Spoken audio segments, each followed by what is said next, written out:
Good morning, students. We are going to continue with the novel The Vendor of Sweets by R.K. Narayan.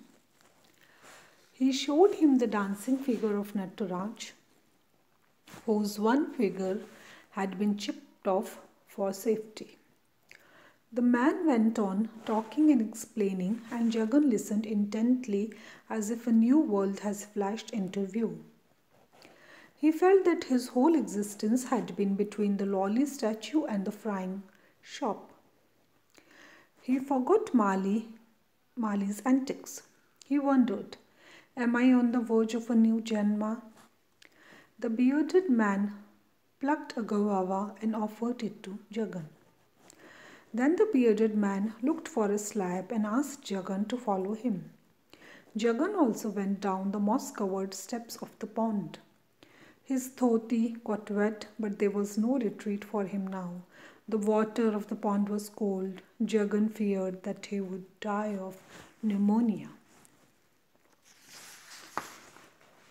At first, Jagan had a death wish because he was totally disgusted with life.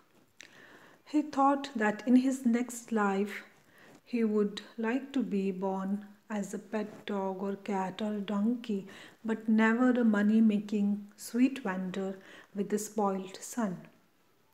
The bearded man asked Jagan to help him in lifting a stone slab. The stone slab was taken out of water. The bearded man told Jagan that he was 69 and was prepared to die peacefully the next year if he could install the 10-armed goddess after completing the image. He wanted to complete the work left unfinished by his master. Then he said to Jagan, "It is only a man like you that can help in this task." He wanted Jagan to buy that garden and install the goddess there. He felt sure that Jagan needed a retreat like that. Really, Jagan agreed that he wanted an escape. His wife's death, his son's growth, and strange development, his home had become a virtual hell for him. He thought it would be a vanaprastha for him, but he kept quiet. He did not talk of his son like one not wishing to exhibit his source.